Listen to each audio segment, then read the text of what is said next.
دەگەڕێتەوە بۆ هەزاران ساڵ پێش ئێستا لە ناوەڕاستی ڕۆژهەڵات و ئێرانەوە سەری هەڵداوە.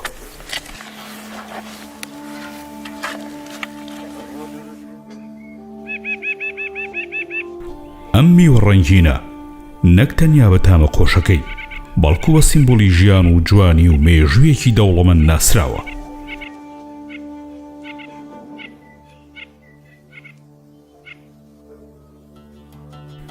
لە میسری کۆنەوە وەکو نیشانی زیندووبوونەوە، لە میسۆپۆتامیا هێمای بە پیتی و بەرەکەت، لە ئەفسانەی یۆنانی و ڕۆمانیدا مانا و دەلالەتێکی قوڵی سووڕی ژیان و مردن و خۆشەویستی وەرگرتووە.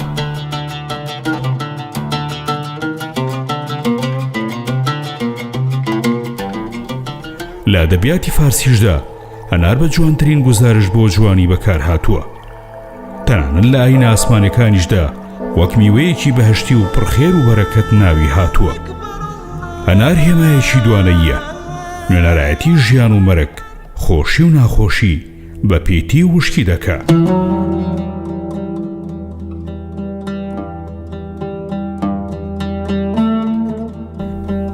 ڕەنگی سووری دەنکەکانی وای لێ دەکا کە پەیوەندی بە خوێن و ژیانەوە هەبێ.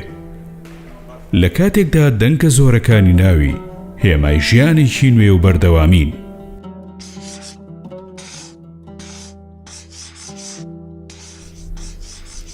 ئەم دوانەیە فەلسەفیە وای کردووە هەنار ببێتە جێگای سەرنجی شاعیران و نووسەران و هونەرمەندان لە سەرانسەری جیهاندا کە لە شیعر و وێنەکێشان و پەیکەرسازیدا ڕەنگی داوەتەوە.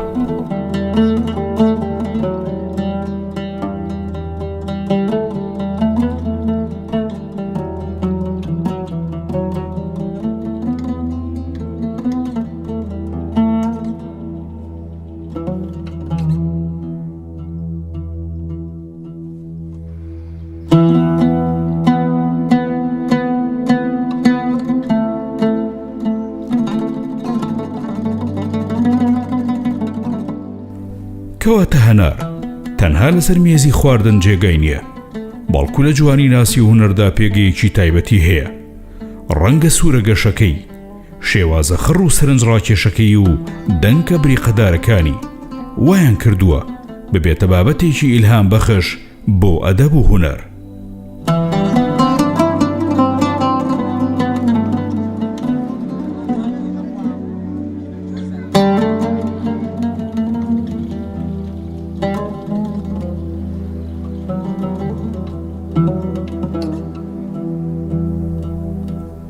جگە لە جوانی و مێژۆکەی، هەنار گەنجینەیەکی تەندروستیە پڕە لە دژە ئۆکسیدەکان کە خانەکانی لەش دەپارێزن و یارمەتی دابەزاندنی پەستانی خوێن دەدا. سوودی بۆ تەندروستی دڵ هەیە و تەنانەت لە کەمکردنەوەی هەندێک نەخۆشی شێرپەنجەشدا ڕۆڵی هەیە.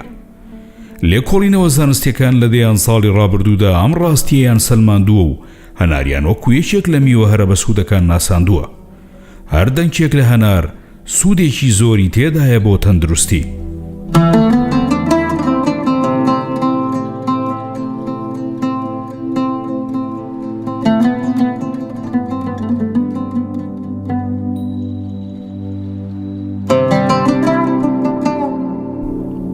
بەڵام لە کوردستان، لە خاکی شەهیدان، لە شارە جوانەکەی هەڵەبجە هەنار چیرۆکێکی جیاواز و تایبەتی هەیە. لێرە هەنار تەنیا میوەیەک نییە، ئەو هێمایەکی زیندووە بۆ خۆڕاگری، بۆ ژیانەوە، بۆ سەرکەوتن بەسەر ئازاردا.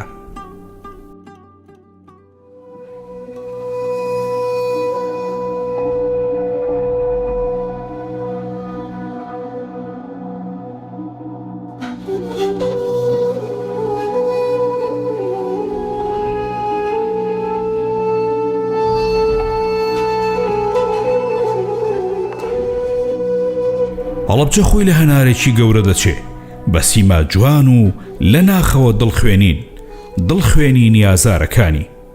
هەرچەندە هەڵەبجە ساڵانێکی پڕ لە ئازاری بەخۆیەوە بینیوە، بەڵام دانیشتوانەکەی هەرگیز ناومێد نەبوون.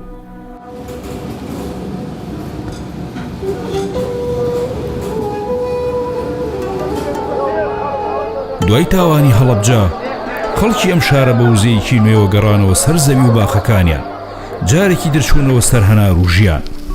هەناری هەڵەبجە چیرۆکێکی تایبەتی هەیە کە تەنها چیرۆکی میوەیەک نییە بەڵکو گێڕانەوەی خۆڕاگری و زیندووبوونەوەیە.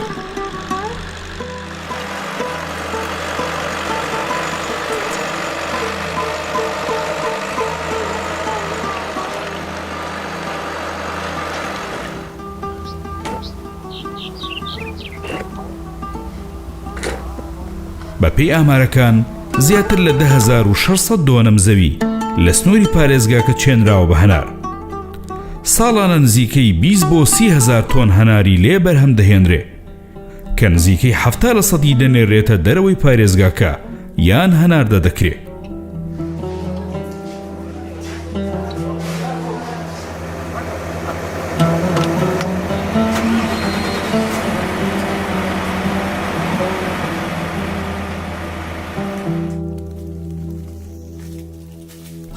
زیاتر لە 2300 جوتیار بە شێوەیەکی ڕاستەوخۆ کار لەسەر بەرهەمهێنانی هەنار دەکەن.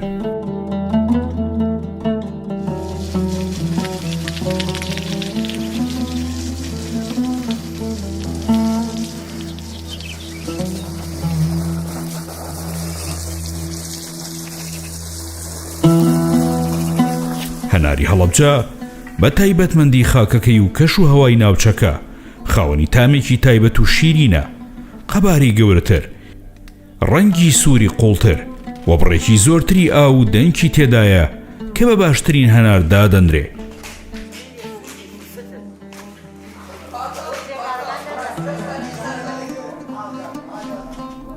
بەهای گشتی بەرهەمی هەنار لە هەڵەبجە ساڵانە بە سەدان ملیۆن دینار مەزەندە دەکرێت. جۆرەکانیشی گەلێکن لە هەناری ساڵەخانیەوە تاکەوە هەناری ترش و شیرین.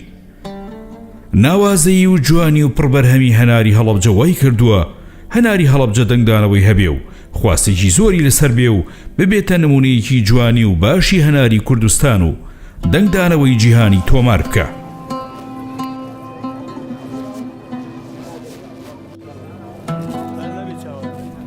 ئەم جیاوازی هەناری هەڵەبجە ڕێگا خۆشکەر بوو بۆ سەرهەڵدانی بۆنەیەکی گرنگی پاییزی لە هەڵەبجە.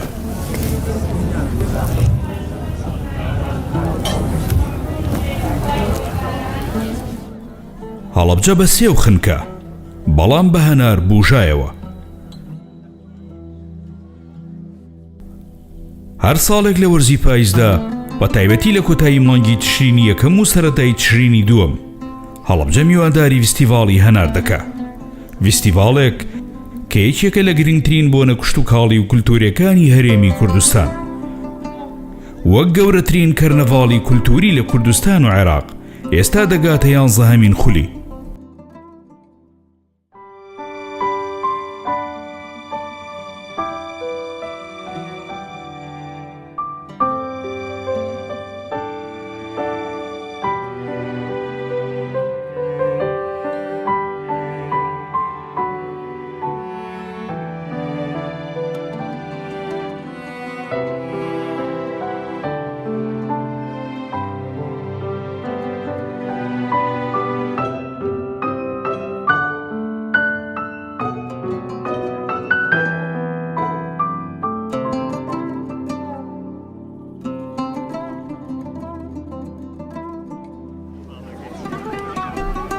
ئامانجی سەرەکی پەرەبێدانی کردی کشت و کاڵە بە تایبەت بەرهەمی ناوداری هەناری هەڵەبجە و ناساندنی کار و بەرهەمە خۆماڵیەکانی دیکەی ناوچەکەیە. ئەم فێستیڤاڵە وەک دیارترین و چاوەڕوانکراوترین بۆنە گزارشتێکی قوڵە لە مێژوو، کولتور، فەرهەنگ و ژیانەوەی شاری هەڵەبجە.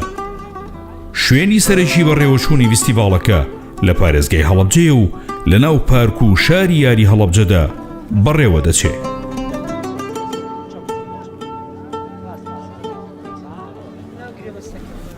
فێستیڤاڵی هەنار نمونەیەکی جوان و درەوشاوی کاری هاوبەشی بەڕێوەبەرایەتی کشت و کاڵی هەڵەبجە و تۆڕی ڕێکخراوەکانی هەڵەبجەیە. لەگەڵ پشتیوانی بەردەوامی دەستگا حکوومیەکان لە خولی نۆهەمیشەوە بەڕێوەبەرایەتی گەشت و گوزاری هەڵەبجە بووە هاوبەشێکی کاریگەری ڕێخستنی فێستیڤاڵ.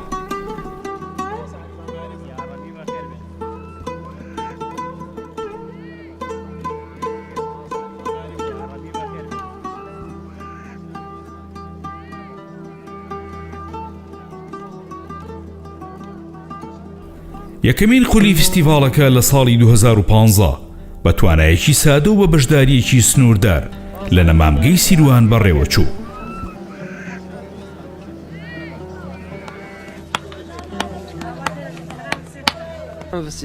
ئەم سەرەتایە بوویە بناغەیەکی پتە و بۆ داهاتوویەکی گەش. لە فستیڤاڵەکەدا باشترین هەنارەکان نمایش دەکرێن و بازاڕێکی گەورەی کاتی بۆ فرۆشتنی هەنار و بەرهەمە خۆماڵەکان دەکرێتەوە. خواردن و خواردنەوە و شیری نیە میلیەکان پێشکەش دەکرێن و خەڵک لە ناوچە جیاجیەکانی کوردستان و بە تامەزرۆیەوە دێن بۆ ئەم کەرنەڤاڵی هەنار و پاییزی هەڵەبجە. هەر لەو چوارچێوەیەدا کۆڕ و سیمینار لەسەر پەرەپێدانی کوشت و کاڵی بەڕێوە دەچێ. هەروەها گروپە میلیەکان گۆرانی و هەڵپەرچەی کوردی پێشکەش دەکەن و خەڵات و ڕێز لەنان بە باشترین جۆرەکانی هەنار دەدرێت.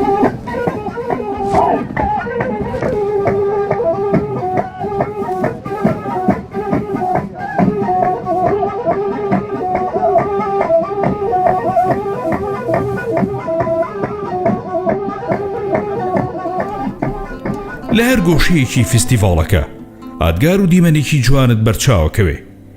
ڕەنگەکان ئەفسونت لێەکەن و تامەکان پەلکێش دەکەن. بۆنەکان بیرەوەری و نۆستالژیا و ڕەسەنایەتی دووە بیر دەهێننەوە. دوجار فستیڤاڵی هەنار و پاییزی هەڵەبجە دەبێتە سەکۆی گشت جوانەکان. ژماری بەشداربووانی فستیڤاڵەکە ساڵ لە دوای ساڵ ڕوو لە زیادبوونە کە هەزاران کەس لە دەرەوەی پارێزگاکە سەردانی دەکەن.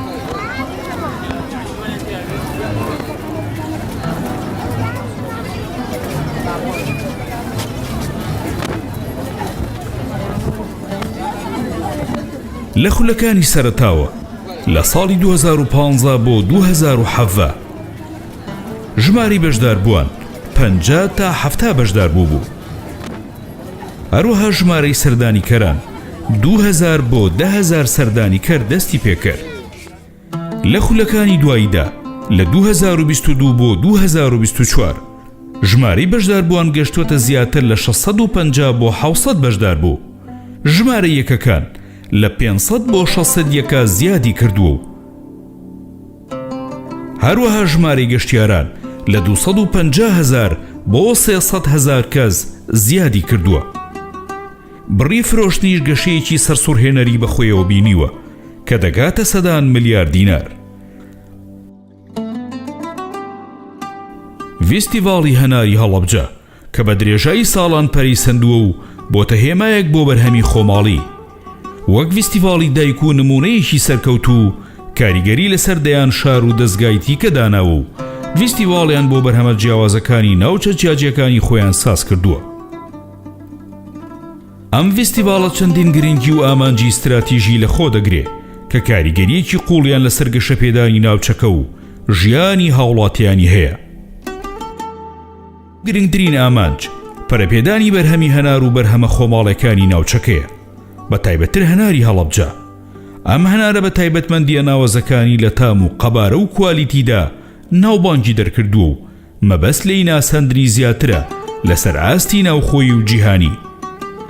فستیڤاڵەکە وەک سەکۆیەک وایە بۆ دۆزینەوەی بازاڕی نوێ و بەرزکردنەوەی ناوبانگی ئەم بەرهەمە نیشتیمانیە. فستیڤاڵەکە پشتگیریکردنی ڕاستەوخۆیە لە جوتیاران و پیشەوەرانی هەڵەبجە و شارە زۆر و هەورامان، دابینکردنی سەکۆیەکی بەرفراوانە بۆ خستنە ڕوو ناساندن و فرۆشتنی ڕاستەوخۆی بەرهەمەکانیان. هەروەها یارمەتی دەرە بۆ کورتکردنەوەی زنجیرەی نێوەنگیران و گەشتنی سوودی زیاتر بە خودی بەرهەمهێنەران. ئەمەش دەبێتە هۆی بەهێزکردنی ئابووری خێزانەکان و زیاتر هەندانیان بۆ بەردەوام بوون لە کاری جوتیاری و پیشەکەری.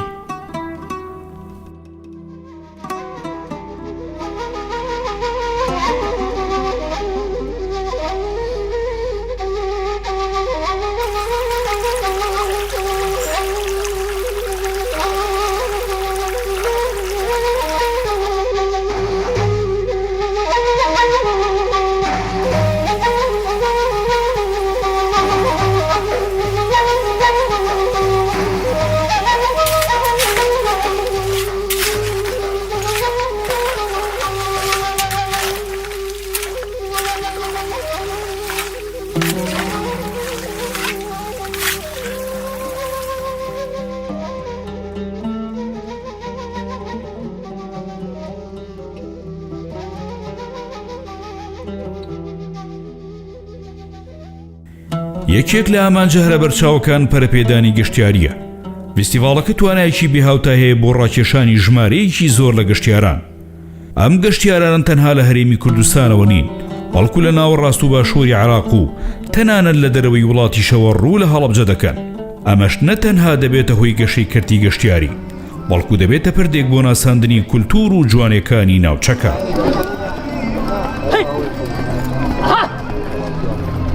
بوژانەوەی ئابووری ناوچەکە یەکێکی ترە لە کاریگەریە گەورەکانی فێستیڤاڵەکە. ئەم بۆنەیە دەرفەتێکی زێڕینە بۆ زیادبوونی داهاتی جوتیاران، بوژانەوەی بازاڕی نەوخۆیی و ڕەخساندنی هەلیکاری کاتی و هەمیشەیی.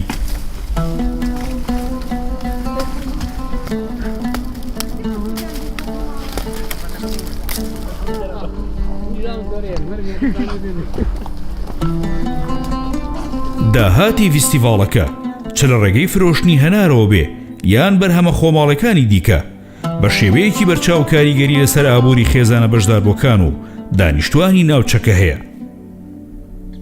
بۆ نمونە فێستیڤاڵێک دەتوانێت چەندین ملیار دینار سووڕی بازرگانی تێدا ڕوو بدە. ئەمە ژیانی ئابووری دانیشتوانەکە زیندوو دەکاتەوە. خواستی خەڵک بۆ هەناری هەڵەبجە خواستێکی تایبەتە و ساڵانە لە شارەکانی دیکەی کوردستانەوە خەڵکێکی زۆر وەک میوان و گەشتیار و کڕیار دێنە هەڵەبجە بۆ ئەوەی لە نزیکەوە بەشدار بن لەم بۆنەیە و سوودمەند بن لە بەرهەمە خۆماڵەکان.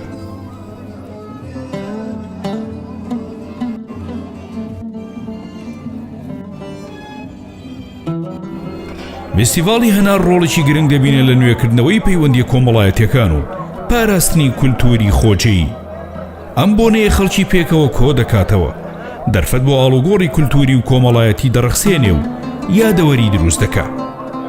لەم ڕێگەیەوە فێستیڤاڵەکە تەنیا بازاڕێکی کوشتتوکاڵی نییە، بەڵکو بۆنەیەکی نیشتیمانی و کولتوریە کە بەها کۆمەڵایەتیەکان بەهێز دەکات.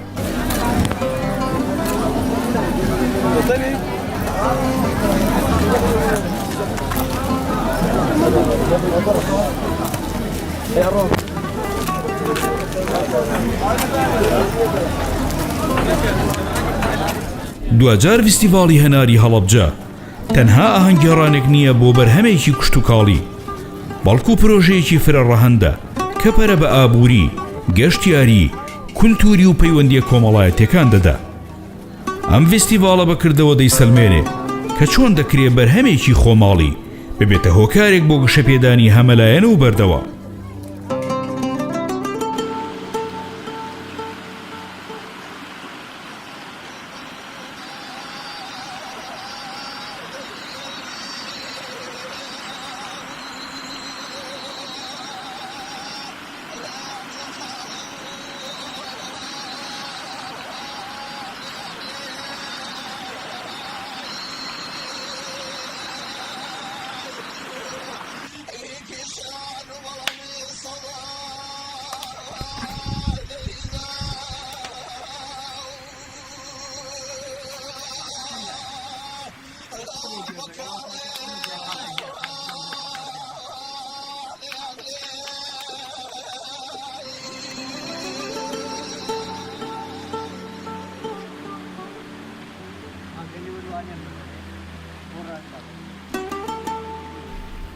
لەم خاکەدا هەردەنکە هەنارێک چیرۆکێک دەگێڕێتەوە، چیرۆکی جوتیارێک کە بە ماندووبوونەوە بەرهەمی هێناوە، چیرۆکی شارێک کە سەرباری ئازار هەرگیز کۆڵی نەدا.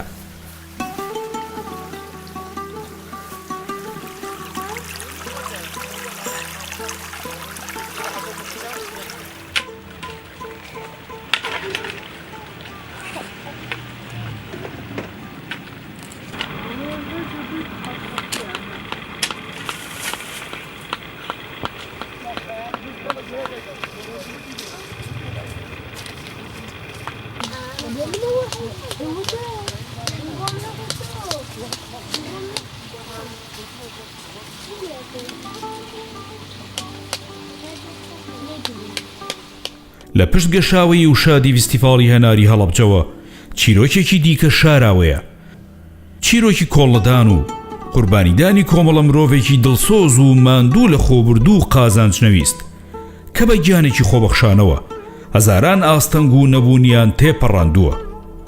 تەنها باخەکانی هەنار نەبوون کە ڕوبەڕووی وشکە ساڵی و ساردی دەبوونەوە، بەڵکو خودی فێستیڤاڵەکەش لە گێژەنی کەمی و نەبوونیدا مەلەی دەکرد. کەم بوجەی وەک سێبەرێک بەسەر هەموو هەنگاوێکی فێستیڤاڵەکەدا باڵی کێشا بوو. کێشە لۆجستیەکان بێشومار بوون، شوێن، خزمەتگوزاری و ڕێگاکانی هاتوچۆ لە سەرەتادا وەک پێویست نەبوون، بەڵام لیژنە باڵاکان و ستافە جۆرە و جۆرەکانی ڕێخستنی فێستیڤاڵ، ئیدارەی شار، پارێزەرانی ئاسایش و یاسا، ڕاگەیەنکاران و تەواوی خۆبەخشەکان بوونە پاڵپشتی ڕاستەقینەی فێستیڤاڵ بە هەماهەنگی و کاری پێکەوەیی بە دڵێکی پڕ لە ئیرادە و باوەڕەوە دەستیان بەکار کرد. ئەی بێمەوە دەورتا ئەم فێستیڤاڵە خۆشە وەرە بوومیەوە هە زۆر خۆشە، هین وایە دنیا نەخۆشە خەڵکی جەڵدی عێراقی لێدا خوا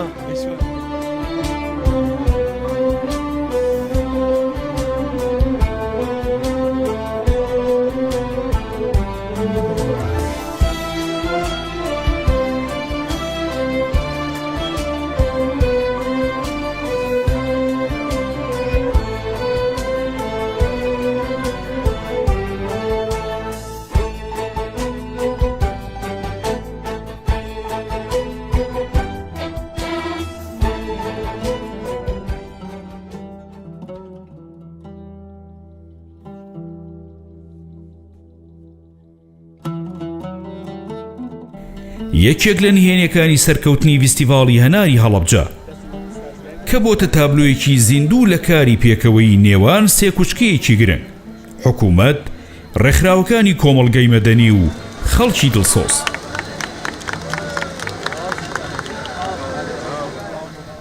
فێستیڤاڵی هەناری هەڵەبجە بەڵگەیەکی زیندووە لەسەر ئەوەی کە ئیرادەی مرۆڤ و گیانی هاوکاری دەتوانێت بە سەرگشتنەبوونێکدا زاڵ بێ. پلانی باشترکردن بۆ خولەکانی داهاتوو، فراوانکردنی فێستیڤاڵەکە و زیادکردنی ژمارەی دوکانەکان و ڕۆژەکان و چالاکیەکانی لەخۆ دەگرێت. هێنانی گەشتیاری زیاتر لە دەرەوەی عێراق و پەرەبێدانی ژێرخانی گەشت و گوزار لە هەڵەبجە ئامانجێکی سەرەکیە. هەروەها بەکارهێنانی تەکنەلۆژیای نوێ لە ڕێخستن و بانگەشەدا، پەرەپێدانی بازارکردنی نێودەوڵەتی، پشتگیری زیاتر لە ژێرخان، پێشخستنی تەکنیکی کشتوکاڵی، فراوانکردنی چالاکیە کولتوریەکان و بەهێزکردنی هاوکاریەکان، هەموو ئەمانە کۆڵەکەیەکی گرنگن بۆ داهاتوویەکی گەشتر. فێستیڤاڵی هەناری هەڵەبجە وەک پردێگوایە لە نێوان جوتیاران و بەکاربەران و بازرگاناندا. بەردەوامیدان بەم فێستیڤاڵە و گەشەپێدانی دەتوانێت هەناری هەڵەبجە لەسەر نەخشەی جیهانی بەرهەمە کوالیتی بەرزەکان جێگیر بکە و ببێتە سەرچاوەیەکی گرنگی داهات بۆ دانیشتوانی ناوچەکە.